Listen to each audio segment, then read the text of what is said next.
नमस्कार दोस्तों, मैं Umesh Sharma chart analysis channel पे आपका हार्दिक स्वागत करता हूं। आज की वीडियो काफ़ी स्पेशल है क्योंकि आज की वीडियो में मैं आपको बताने वाला हूं ऑप्शन बाइंग के बारे में।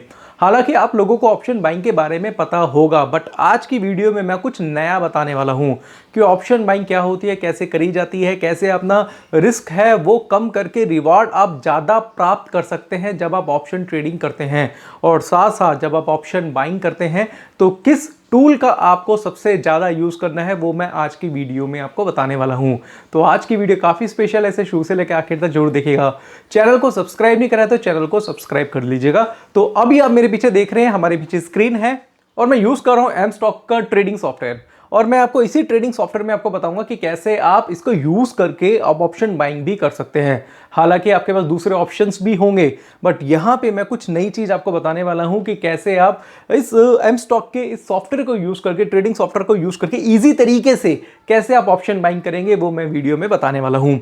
तो सबसे पहले क्या करते हैं, जैसे हमारे पास एक प्लेटफॉर्म है, और सबसे पहले हमें अगर ऑप्शन बाइंग करनी है तो सबसे पहले हम क्या करते हैं कि हम निफ्टी बैंक निफ्टी में ऑप्शन बाइंग करते हैं या फिर हम स्टॉक के ऑप्शन बाय करते हैं, चाहे कॉल खरीदे चाहे पुट खरीदे।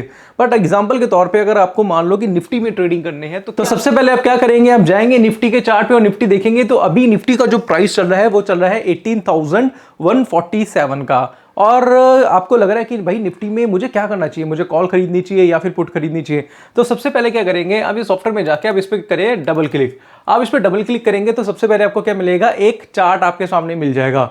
ये एक सॉफ्टवेयर है, ट्रेडिंग सॉफ्टवेयर है, इसको टेक्निकल चार्ट्स बोलते हैं।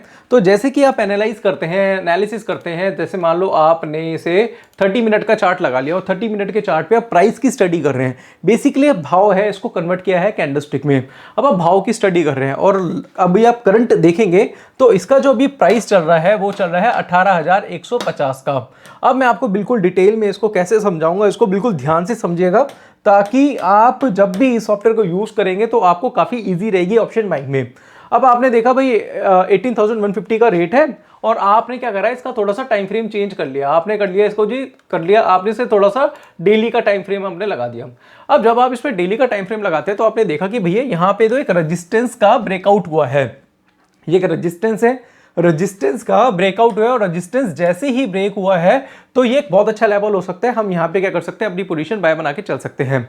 तो एग्जांपल के तौर पे आपको पता है कि निफ्टी का रेट चल रहा है 18,150 का और यहाँ पे मैं क्या कर सकता हूँ, कॉल बाय कर सकता हूँ। क्योंकि जब हमें लगता है कि मार्केट पॉजिटिव है तो हम कॉल बाय करते हैं, जब हमें लगता है कि मार्केट नेगेटिव है तो उस केस में हम क्या करते हैं, पुट बाय करते हैं। तो हम यहाँ पे क्या करेंगे, कॉल बाय करेंगे। बट कौन से स्ट्राइक की कॉल करें, क्या हम आईटीएम कॉल करें, चाहे हम ओटीएम कॉल करें, चाहे हम एटीएम पे कॉल करें, हम कौन सी कॉल, कौन सी स्ट्राइक पे काम करें वो मैं आपको आज की वीडियो में बताना चाहूंगा। तो सबसे पहला जो काम होता है जब हम स्टॉक को एनालाइज करते हैं या फिर इंडेक्स को एनालाइज करते हैं तो हमारा काम होता है पहले हमें टेक्निकल चार्ट्स देखना है। और जब हम टेक्निकल चार्ट्स देख के अपनी थ्योरी के हिसाब से, अपने एनालिसिस के हिसाब से जब कोई कॉल्स जनरेट करते हैं तो उसके बाद हम ऑप्शन में बाइंग करते हैं। अब हम क्या करेंगे, हम यहाँ पे जाएंगे और इसको कर देंगे, यहाँ से काट देंगे इसे यहाँ पे। और अब हम क्या करेंगे, हमें लग रहा है कि भाई निफ्टी की हमें क्या करनी चाहिए, कॉल खरीदनी चाहिए। अब कॉल खरीदनी चाहिए तो हमें क्या करना पड़ेगा, हम एग्जांपल के तौर पे हम 18,100, क्योंकि जो नियरेस्ट इसकी स्ट्राइक है वो 18,100 की है, तो हमने यहाँ पे क्या करा, अब यहाँ पे इसको क्या करेंगे, निफ्टी 18,100 यहाँ पे टाइप करेंगे तो ऑलरेडी लिखा हुआ आ रहा है निफ्टी 18,100। तो इस पे जाके हम क्या कर सकते हैं, यहाँ पे बाय के ऑप्शन पे जब जाएंगे तो इसका लॉट साइज हमें दिखाएगा जो कि 50 का है। और इसका यानी कि जो हम बाय कर रहे हैं निफ्टी को, जो हम 18,100 की कॉल बाय कर रहे हैं 3 नवंबर की, 3 नवंबर मतलब कि यानी कि 2 दिन बाद जो एक्सपायरी है उसकी, तो वहां पे इसका जो प्राइस हमें दिखा रहा है वो दिखा रहा है 121.40 रुपए। तो 121.40 को आप इंटू कर देंगे 50 से, जो लगेगा वो आपका क्या रहेगा, इसमें मार्जिन होगा। तो आपका कुछ 6-6.5 के आसपास का आपका मार्जिन लगेगा इस कॉल में। तो आपका जो 6,500 के आसपास का मान के चलते हैं, मोटा मोटा जो आपका मार्जिन लगेगा वो आपका क्या होगा, मैक्सिमम क्या होगा, वो लॉस होगा। और अगर मान लो कि आपके हिसाब से, आपके एनालिसिस के हिसाब से 18,150 से निफ्टी 18,250, 350, 450 वहाँ से बहुत बड़ी तेजी आती है, तो ये जो आपका जो 121 जो इसकी कॉल का प्राइस है, जो इसका प्रीमियम है, बेसिकली आप ऑप्शन में काम करते हैं तो आप इंश्योरेंस है बेसिकली है, तो इंश्योरेंस में काम कर रहे हैं हम, तो आप क्या कर रहे हैं, ये प्रीमियम पे कर रहे हैं, तो ये प्रीमियम बढ़ के आपका 300 रुपये भी हो सकता है, 400 रुपये भी हो सकता है, 500 रुपये भी हो सकता है, अनलिमिटेड है। और अगर आपको लगता है कि भाई 3 नवंबर की एक्सपायरी पे काम नहीं करना, तो वहां पे आप क्या कर सकते हैं, अपनी एक्सपायरी को चेंज भी कर सकते हैं। एग्जाम्पल के तौर पर मैं यहाँ पे जाके क्या करूंगा, निफ्टी 18100 की कॉल अगर मैं टाइप करूंगा तो मेरे पास ऑप्शन आते हैं। मेरे पास 10 नवंबर की एक्सपायरी भी मिलती है, मुझे 17 नवंबर की एक्सपायरी भी मिलती है। तो एग्जांपल के तौर पे 17 नवंबर की एक्सपायरी पे मैं मान लो काम करता हूं, तो मैंने यहाँ पे इसके बाय पे गया और बाय पे करा, तो हमें यहाँ पे इसका प्रीमियम लिखा हुआ गया जो कि कितना है 281 के आसपास। तो ऑलमोस्ट हमारा जो मार्जिन लगेगा वो 14,800 के आसपास का लगेगा। तो हमारे पास क्या है, 17 नवंबर की एक्सपायरी है, यानी कि 17 नवंबर तक अगर बाजार में बड़ी तेजी आती है तो वहां पे हम अच्छा खासा पैसा कमा पाएंगे। बट अगर ऐसा हुआ कि भाई 17 नवंबर तक भी बाजार में तेजी नहीं आई, बाजार यहीं पे रहा, तो ये वैल्यू क्या हो सकती है, आपकी जीरो हो सकती है। बट आपका मैक्सिमम जो रिस्क है वो कितना होगा, 14,800 में, यानी कि 300 इंटू 50 करेंगे, वो 15,000 के आसपास जो इसका जो मार्जिन लग रहा है इस कॉल को खरीदने के लिए, वही आपका क्या होगा, मैक्सिमम रिस्क होगा। तो मेरे हिसाब से जो मैंने आपको बताया कि सबसे पहले आपको क्या करना है, टेक्निकल चार्ट का यूज करना है। टेक्निकल चार्ट का यूज करके, हालांकि इस सॉफ्टवेयर में अगर आप काम करते हैं, एम स्टॉक के ट्रेडिंग सॉफ्टवेयर पे जाएंगे तो बहुत ईजी होता है। आपको सिर्फ और सिर्फ क्लिक करना है, 1 क्लिक पे आपका चार्ट मिल जाएगा।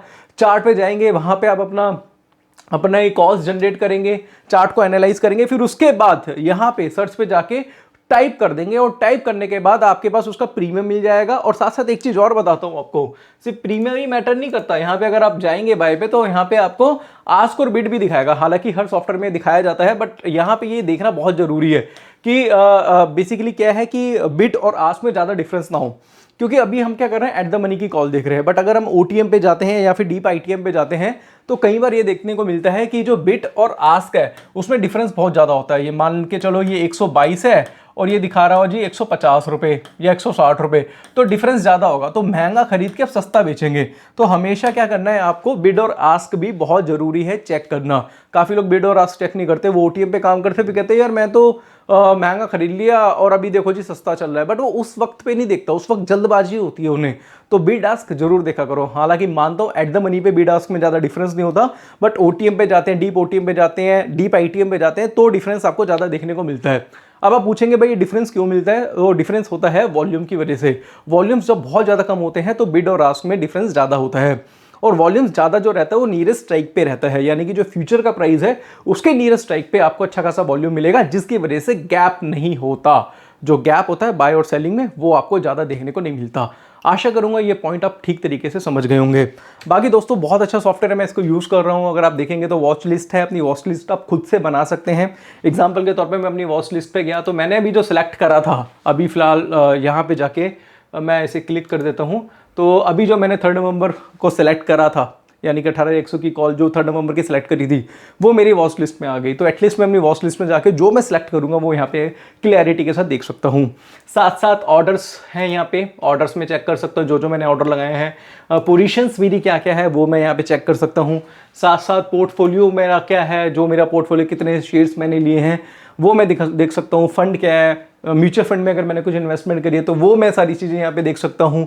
प्राइसिंग मुझे यहाँ पे दिख जाती है, और यहाँ पे डायरेक्टली आप इसके एम स्टॉक पे क्लिक करेंगे तो यहाँ पे आप चेक करेंगे तो आपको डाउ जोन्स दिख जाएगा कि डाउ जोन्स एक्चुअल में क्या चल रहा है। अगर देखेंगे तो 0.40% डाउन है। नैस्डैक ग्लोबल मार्केट के इंडेक्स है वो भी आपको इजी तरीके से यहाँ पे मिल जाएंगे, और जो की इंडेक्स है जैसे बैंक निफ्टी, सेंसेक्स निफ्टी, ये सारी चीज़ें आपको मिल जाती है। तो मेरे हिसाब से बहुत अच्छा प्लेटफॉर्म है, और इस प्लेटफॉर्म को आप बहुत ईजी तरीके से यूज़ कर सकते हैं। तो अगर आप भी एम स्टॉक को ज्वाइन करना चाहते हैं तो डिस्क्रिप्शन में लिंक है, वहाँ पे आप जाके ज्वाइन कर सकते हैं। और आपको कहना चाहूँगा कि इसमें जीरो ब्रोकरेज है, आपको कोई भी चार्ज पे नहीं करना पड़ता। बाकी डिटेल आपको डिस्क्रिप्शन में मिल जाएगी। बाकी इससे रिलेटेड वीडियो भी मैंने काफ़ी बनाई हुई है। तो आशा करूँगा आज की वीडियो आपको पसंद आई होगी। वीडियो पसंद आती है तो इसे लाइक करें, शेयर करें, चैनल को आप हमारे सब्सक्राइब करें। आज के लिए बस इतना ही, धन्यवाद। Investments in securities markets are subject to market risks. Read all the related documents carefully before investing.